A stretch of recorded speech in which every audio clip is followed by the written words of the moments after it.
Alégrense y llénense de gozo en este día, porque la recompensa de ustedes será grande en el cielo.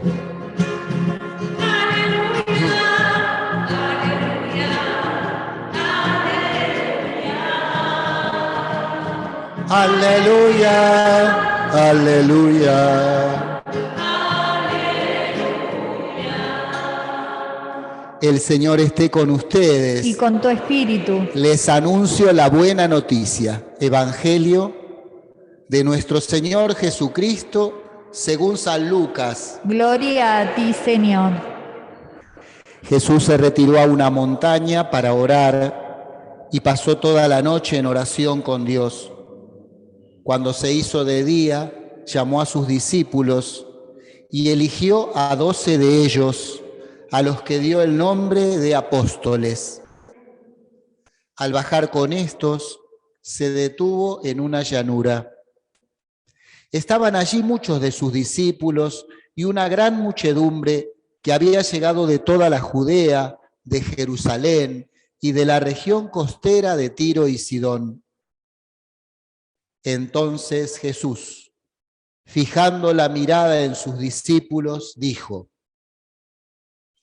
Felices ustedes los pobres, porque el reino de Dios les pertenece. Felices ustedes los que ahora tienen hambre, porque serán saciados. Felices ustedes los que ahora lloran, porque reirán. Felices ustedes cuando los hombres los odien, los excluyan, los insulten y proscriban el nombre de ustedes, considerándolos infames a causa del Hijo del Hombre. Alégrense y llénense de gozo en ese día, porque la recompensa de ustedes será grande en el cielo. De la misma manera los padres de ellos trataban a los profetas. Pero ay de ustedes los ricos, porque ya tienen su consuelo. Ay de ustedes los que ahora están satisfechos, porque tendrán hambre. Ay de ustedes los que ahora ríen, porque conocerán la aflicción y las lágrimas. Ay de ustedes cuando todos los elogien. De la misma manera los padres de ellos trataban a los falsos profetas. Palabra del Señor. Gloria a ti, Señor Jesús.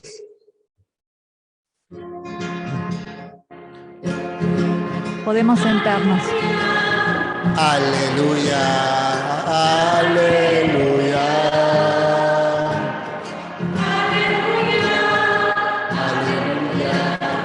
Aleluya, aleluya.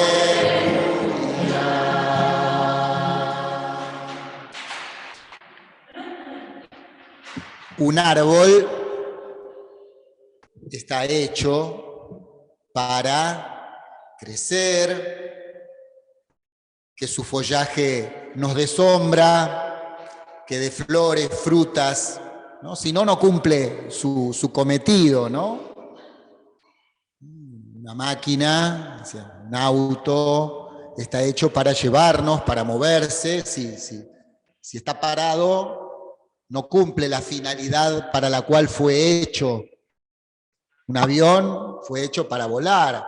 Si no puede volar, no cumple su fin. Los seres humanos, si pudiéramos resumirlo en una palabra, fuimos hechos para la felicidad, para ser felices. Si no, pensemos, ¿no?, en la vida, si no estamos constantemente buscando estar bien, estar mejor, estar saludables, en el fondo estar felices. Y ese es como el sello indeleble que Dios puso cuando nos hizo a su imagen y semejanza, la felicidad. Y para ser felices nos orientó nuestro ser, lo más profundo que somos, hacia Él, que es la vida plena, el amor pleno, el océano de la felicidad. Nos hizo con esa orientación, de modo que orientados hacia Él, pudiéramos ser felices con los demás, con la creación, con nosotros mismos. Feliz el hombre, cantábamos y escuchábamos en la primera lectura, que tiene puesto su corazón, su confianza en el Señor. Pone una imagen muy bella, es como un árbol que está plantado al borde del agua y por eso da fruto siempre, no necesita ni que lo rieguen, porque está puesto en la dirección exacta. Feliz el hombre que pone su confianza, quiere decir su vida, su orientación principal en Dios. Pero la historia de la humanidad, la historia de los seres humanos también, y nuestra propia historia nos muestra el lado oscuro de esto. Nos muestra que la humanidad se aparta de esa orientación fundamental desde sus orígenes mismos, en su origen mismo. Eso que la teología después llamó el pecado original, eso que no está solo en el origen del tiempo, sino está en el origen de nuestro corazón. Por un misterio de mal, nos hemos apartado de esa orientación primera y buscamos la felicidad de mil maneras y construimos un mundo que se vuelve peligroso y temible para los seres humanos, que se vuelve hostil para nosotros. Un mundo del que también dice el salmo que cantamos y la lectura que leímos, ¿no? Maldito el hombre que pone su confianza en la carne, en el hombre, solo en el ser humano, y no pone su confianza en Dios. Cuando quitamos esa orientación principal y las ponemos en las dos cosas tratando de vivir y ser felices como si Dios no existiera, el mundo se nos vuelve en contra, la vida se nos vuelve un lugar de infelicidad. Jesús es nuestro Redentor. Jesús es Dios, es el Hijo de Dios, que viene, que se hace hombre, que se hace uno de nosotros para rescatarnos, para devolvernos esa orientación, para devolvernos ese camino a la felicidad. Y toda la predicación de Jesús, sus gestos, sus palabras, su acercamiento a los demás, se resumen en una palabra: lo que apasionaba a Jesús. Era anunciar: el reino de Dios ha llegado. Conviértanse que ya llegó el reino de Dios. Y él no anunciaba el reino de Dios como algo futuro, sino como algo que ya estaba presente. El reino quiere decir: dejen que Dios pueda actuar. El reino de Dios es el lugar de la acción de Dios, donde Él puede ejercer su misericordia, su ternura, su amor, su perdón, donde los seres humanos al recibirlo podemos compartir entre nosotros y tener lugar para todos. Dios quiere reinar, y eso es lo que trae Jesús, el reino. Con Él, Él mismo es Dios reinando entre nosotros. Pero esa felicidad que Él nos trae quiere encontrar un lugar justamente. Y según el Evangelio de San Lucas, el primer lugar que encuentra ese reino son los pobres. Dice: felices los pobres, ustedes los pobres, a esa multitud pobre, enferma, necesitada, explotada, donde los impuestos del imperio les habían sacado la tierra. A todos ellos dice: felices ustedes los pobres, porque de ustedes el reino de Dios les pertenece a ustedes. Felices ustedes los que están sufriendo hambre, porque van a ser saciados. Felices ustedes los que están llorando, porque van a reír. Felices los que son perseguidos, insultados, marginados, porque el Señor los recompensará. Y esto no es después de esta vida solamente. Esto que trae Jesús empieza ahora.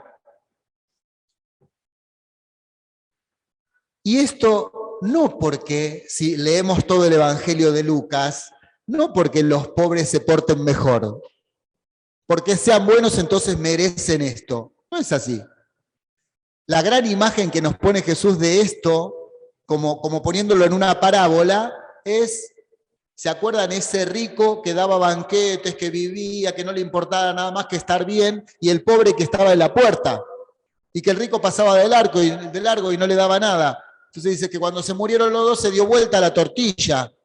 Y el rico sufría y el pobre gozaba en el reino, en el seno de Abraham, dice, no el reino, el seno, la casa de Abraham, de los padres. Y entonces no dice que porque se portó bien el pobre, sino porque era pobre, porque estaba descartado. Porque en los pobres Dios puede ejercer su misericordia, no tienen otra cosa que esperar en Dios.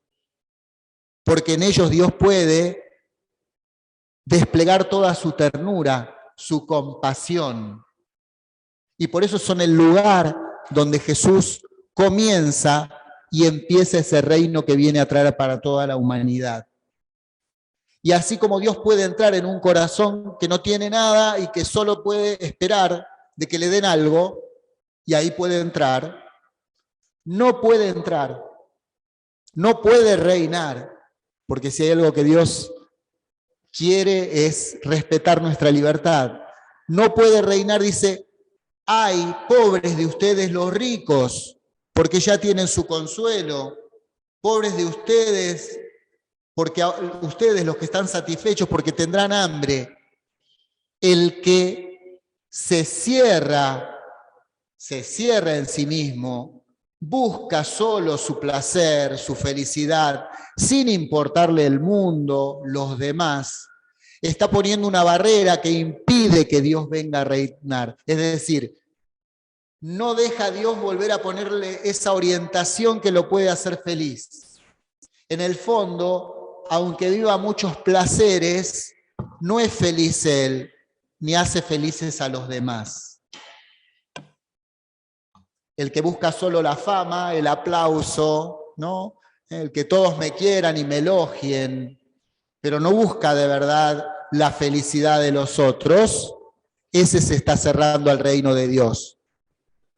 Y fíjense que esta es la paradoja de Jesús, la revolución, lo que nos da vuelta. Aquellos que el mundo llama infelices son los felices para Dios. Y aquellos que el mundo muchas veces llama, qué feliz, son los infelices para Dios. Y esto suena fuerte, porque Lucas está hablando de los pobres reales, de esas 3/4 partes de la humanidad que es pobre, de esa casi mitad de argentinos que viven, mejor dicho, yo no, en la pobreza. Dios ve felices donde el mundo ve infelices. Fíjense que empieza este evangelio diciendo que Jesús pasó la noche orando. Y cuando amaneció, de entre esos discípulos que ya lo seguían y formaban una comunidad, una familia con él, llama a 12. 12 es el número de los padres de las tribus de Israel, los hijos de Jacob. 12. Es el pueblo que Dios hizo al principio. Y Jesús ahora quiere hacer un nuevo pueblo con los hijos de Israel y con los que vengamos de todas las naciones. Un pueblo donde los seres humanos puedan volver a encontrar esa confianza, esa orientación hacia Dios. Un lugar. La iglesia es la reunión de los que Jesús convoca para poner en Dios toda su confianza.